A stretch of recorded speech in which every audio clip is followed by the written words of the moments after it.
Hi, good morning, and welcome again to another edition of Market Analysis. For today, January 24th, I'm Giovanni Betancourt, analyst, trader, and operator with Vantage Markets. Alrighty, let's get with it. Tech stocks are having an impressive start to 2023, but several potential pitfalls are lying in wait. The tech-heavy Nasdaq notched its second consecutive gain of 2% or more yesterday, and is now close to 9% up so far in 2023. It's been an even better start to the year for big tech. The FANG+ index, which includes Apple, Amazon, Meta, Microsoft, and Alphabet, among others, is up 14.8%. The markets believe that the Federal Reserve will end rate hikes before too long has been a major driver of the rally, while investors have also cheered widespread layoffs across the sector. The biggest tech names, with the exception of Apple, have taken steps to reduce headcount after hiring sprees in recent years. Spotify was the latest company to go down that route yesterday. After Alphabet's announcement last week, CEO Daniel Ek said he was too ambitious amid the strong tailwinds from the pandemic, announcing a 6% cut to the workforce.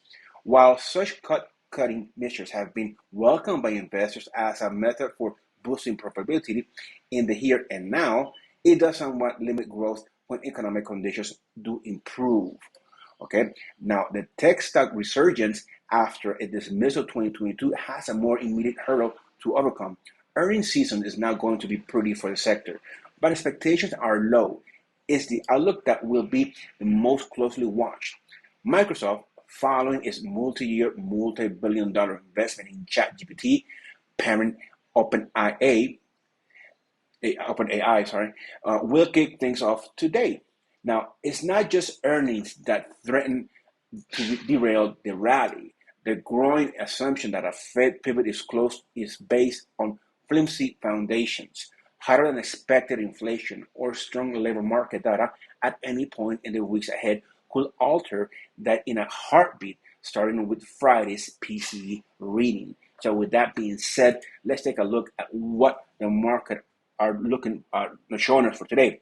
All right, so yesterday we spoke about how we saw the Nasdaq close positive on Friday, and yesterday how it had opened on that gap up. That gap was closed during the session, and it closed higher. I had posted that my resistance was 11,000, but my target was around 12,000. We almost hit that. Okay, so 20, 30 points shy of it. All right, that's pretty good, I assume. So now that's been the case since the 4,000 level has been broken as a resistance. Now is going to be a support. Now, how should I look if we're going to continue with this movement to the upside, right? And if Microsoft comes out with good numbers later on today, then will this be simply a short pullback, profit taking? Okay, that's one scenario. We are speculators. Our job is to speculate. Therefore, we have probabilities, and those probabilities we write them down in paper, and then we analyze which probability will have the highest percentage of probability of being a winner. So let's just assume that we are going to continue with this movement to the upside, right? So now we have 12,000 as our immediate target. All right, we are shy of it, right around 150 points. Now, our next level of resistance will be our previous high. We look to the left. Where is it? Okay, so the December 14th high will be our next resistance. But we also want to be looking at what the possibilities would be if the market continues to rally or continues to move, have a strong upward momentum. So that will be the day before high of the December 13th.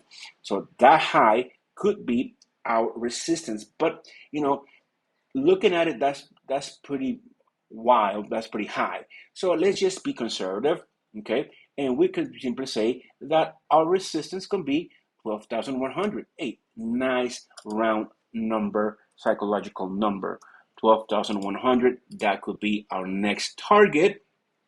And therefore, we are going to use 11,800. No, we're going to use 11,700 as our support.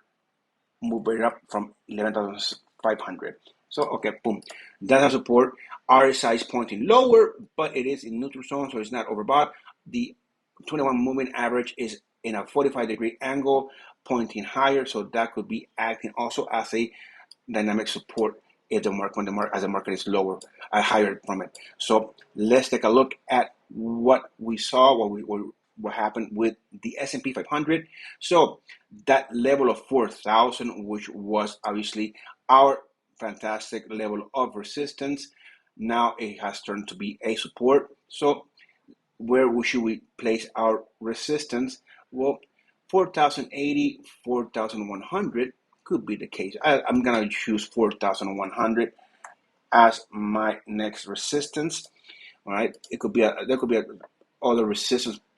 Before that, we gotta still come out and meet yesterday's high, okay, and then come back and meet that December 14th high. Then we have our support. So since the 4,000 was a resistance, now it turns into a support since the market is trading above it. Now we are pretty close to it. Okay, yeah, 15 points from it. Will that be hit? But let's see, that $4,000, the 4,000 point marker is imperative. So here's the Dow. The Dow has really, yesterday it did had a nice rally to the upside.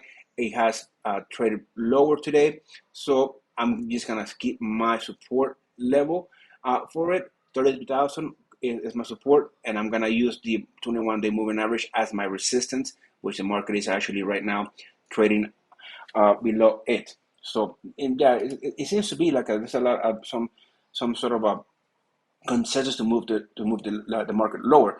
But hey, this could be an opportunity. The market does move lower today before some reports come out.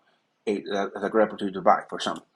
All right, then we have crude oil. Okay, so crude oil, I did mention yesterday that I saw crude oil, fluctuated around $82. That's what it did. Today, I see it fluctuating around the 81.50 marker.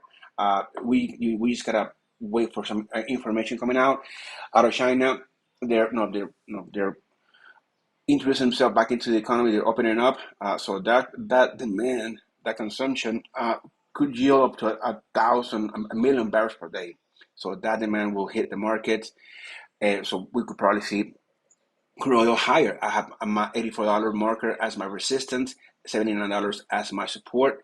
Yeah, that's a $2.50 difference between them. So let's see what happens. But I assume that the market is going to be trying to stay above 80, below 82 until something breaks it.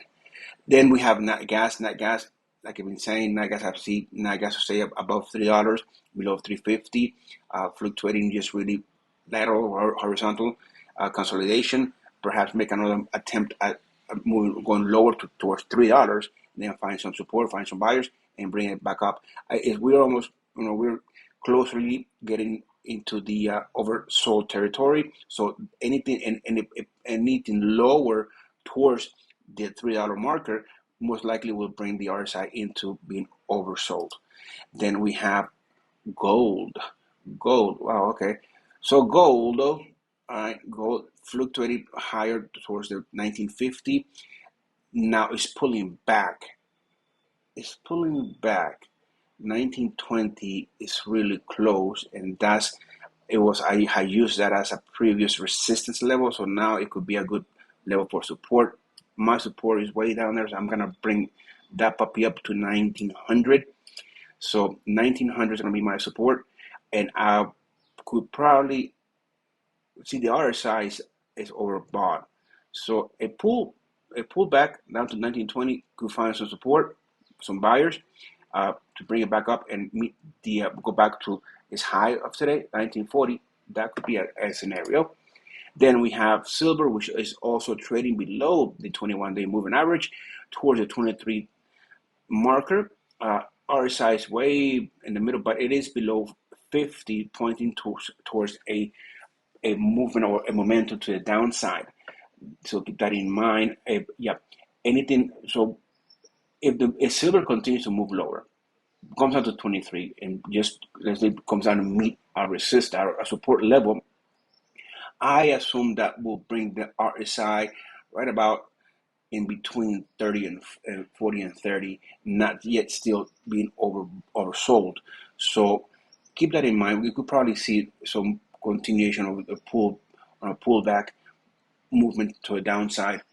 We have been just really idling in this channel, and we're looking to break out of that channel, okay, and then just out of these lows. We're just really looking for some traction here. But I'm favoring some shorts here on silver.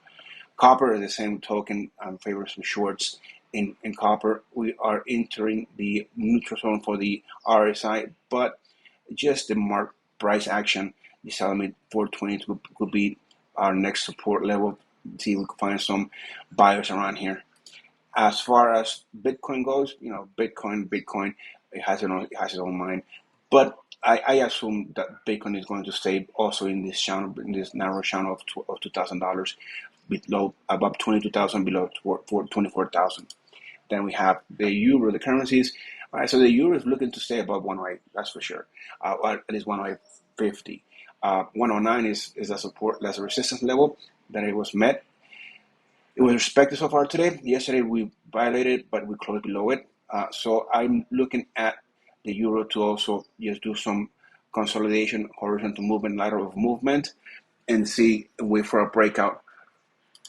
Then, pound is really moving lower. Okay, so I'm gonna shoot for 122, 140 aroundish, which is where my 21 moving average is pointing towards.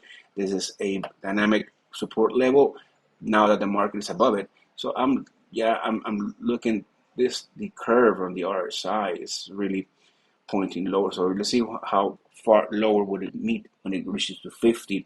So if by any coincidence the curve on the other side comes down towards the 50 marker, and at the same given time the market is already fluctuating around our moving average, 21 period moving average, then we could probably speculate that we could finally find some support around here. It is 122, okay? It is that around that psychological level also. So we could probably find some support around 122. As far as Mr. Dollar Index goes, it is looking to come back up to 102. All right, so that fluctuation moving higher towards the 122, 102, sorry, 102. It could also obviously bring that pressure on the currencies, metals, crude oil. All right, so let's keep that eye on that, because if it turns around and goes back down to 105, 101. 50, 101, then we got to see some rallies happening. All right, that's it for me today. Thank you for watching, and next month we'll be doing that live streaming, so we could be talking about looking for different opportunities, right? Live. See you.